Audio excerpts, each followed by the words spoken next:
Good afternoon, ladies and gentlemen, and welcome to video number 90 of the video message that I'm putting out during the presidential candidacy of 2016. Got a couple things I'd like to cover today, and some of you might be interested in a couple of these.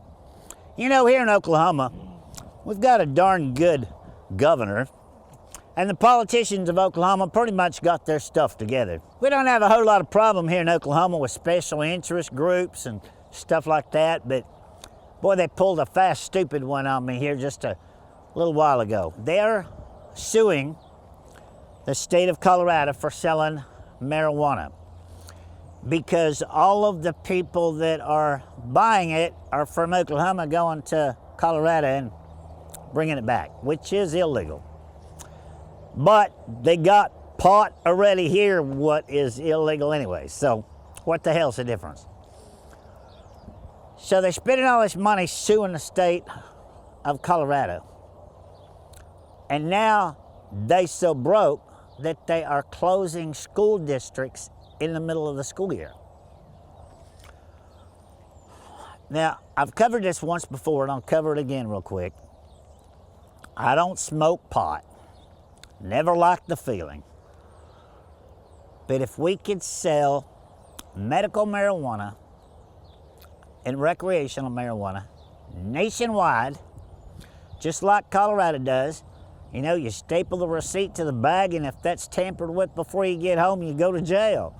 You can only smoke it in your house, all right? And you're only allowed so much at a time. It's no damn different than going to the liquor store and putting a six-pack or a case behind this driver's seat or in the passenger seat. Those people are killing people, and people that are getting high aren't. Huge difference there, ladies and gentlemen. But the big thing behind all that is tax dollars, okay? Sales tax. Colorado collected $100 million in the month of August on sales tax alone. They actually had to give some back, they made so much. You don't see their schools closing. You can go to Colorado Springs and Denver, and you can see what they're doing with that money. They're fixing up their towns and making them look pretty. We're suing them and closing our schools. Where the hell does that make any difference? You know how many schools we can improve and how much more we could pay our teachers and get a better quality of teachers with $100 million a month? It doesn't take an idiot to add that up and figure out what we can do to the state of Oklahoma to make it a whole lot better with $100 million a month. Now, granted, we probably don't have the population Colorado has, but we could come close. So there's some food for thought. Let that rattle around in your brain for a little while. See what you come up with. Wouldn't you rather have somebody at home smoking a joint than somebody driving down the road drinking a six-pack? You got to ask yourself, how come alcohol is never a discussion in a political debate, on CNN or anything else? They keep saying 30,000 people die in this country a year from gun violence, okay? 30,000 people a year. Hell, that many die in drunk driving accidents, all right? And what happens? Not a word is ever said about it. The only people you got out there bitching about drunk drivers is the Mothers Against Drunk Driving, and they don't get anywhere. Why? Because the ATF and the government, the alcohol, tobacco, and firearms people, make too much federal tax money and state tax money on alcohol. So why not on pot? Doesn't make a damn bit of sense. People are gonna get it just like criminals are gonna get guns. If they wanna get high, they're gonna find pot. If they want to rob a bank, they're going to find a gun. Welcome to society. So let's talk about insurance real quick.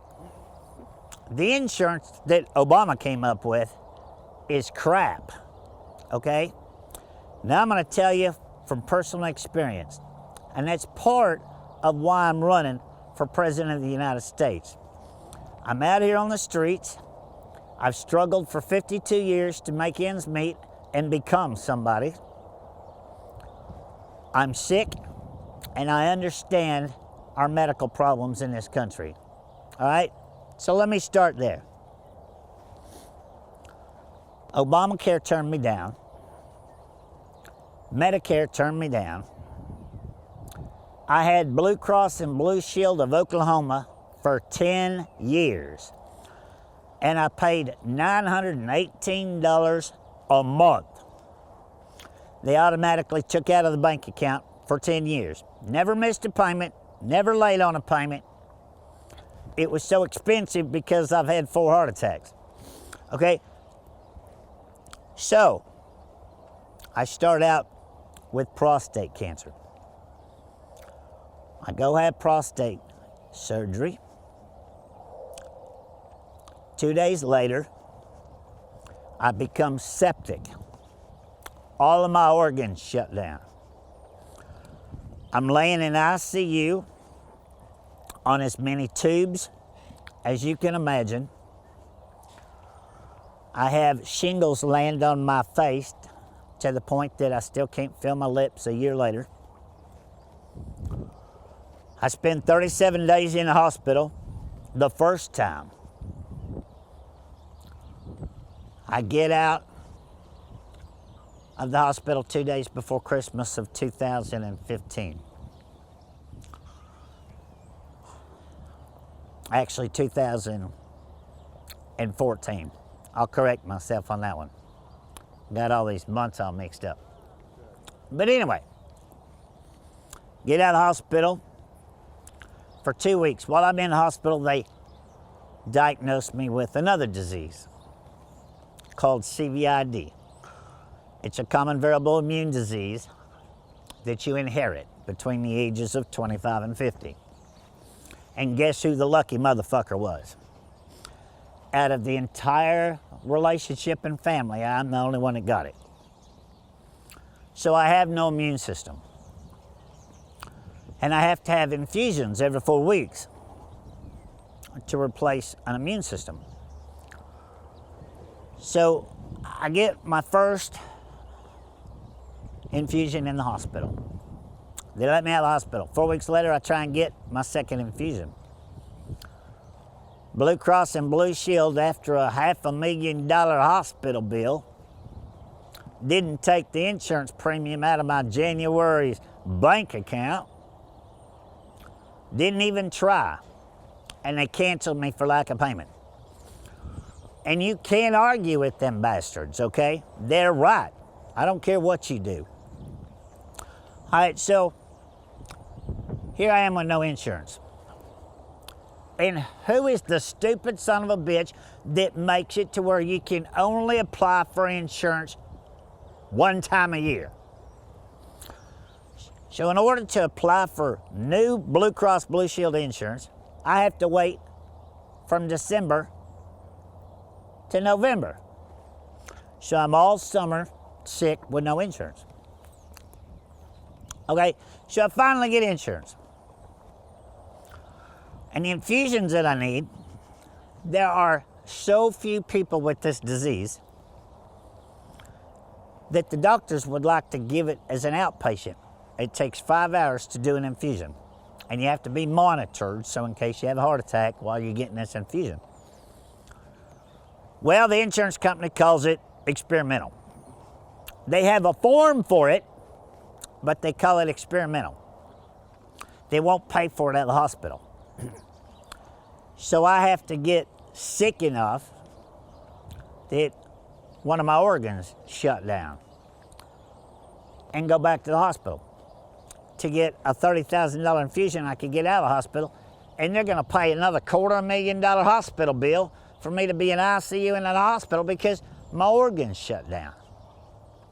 Now, where the hell does that make sense? Well, here's the answer. According to the doctors, they just hoping you fucking die.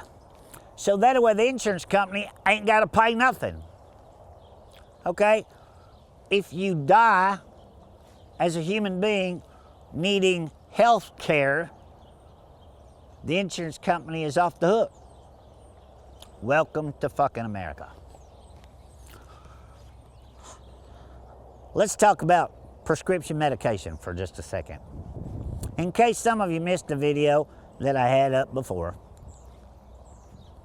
I can buy this line right here from the same pharmaceutical company that Walmart and any pharmacy in the country buys a 500 bottle tablet of amoxicillin for 60 bucks. 500 pills for 60 bucks. And you go to the grocery store, to a pharmacy, and you get 20 pills for 80 bucks. Okay, so you're getting screwed through these pills, okay? And it's not always necessarily the pharmaceutical company, okay? Now keep in mind, it's just like dog food companies. Science Diet is probably the worst dog food out there, all right? But they buy the vets, the blood testing machines, they provide them with them pretty white coats that they wear in the vet clinic, all of the testing equipment. Oh my God, you wouldn't believe the shit that Science Diet gives the vets to sell their prescription dog food only in their clinics, which really isn't a prescription, okay? You don't need a prescription to go buy Science Diet ID for the intestinal diet, all right? It's all bullshit. They are forcing you to pay a veterinarian price for a can of dog food because he got a pretty white coat and a blood testing machine. That's exactly how pharmaceutical companies work, ladies and gentlemen. And that's why my idea of either getting rid of nonprofits or hiring 150 IRS investigators to fine these nonprofits that are using a nonprofit as nothing but a tax shelter and a scam. Between that and legalizing smoking, medical, and recreational marijuana, I could buy all of y'all's health insurance. America would not need a health insurance program. We could subsidize your policies for you with those two programs. Okay? So, Powerball, huh? $1.3 billion, ladies and gentlemen. Do you want to know how we could kickstart the economy? There are 350 million people in America. We could give every person in America $1 million, put the rest of that into our schools and our health care program, and for a week, everybody could be a millionaire. Vote Joe Exotic for president, ladies and gentlemen, and let's shape this country up. Get on www.joeexotic2016.com and let's fix this country, all right? Thanks for your support. I'll see you tomorrow for video message number 91. Don't forget to get a bumper sticker and a yard sign. Get online, send me a message, let me know you want one. We'll get one in the mail.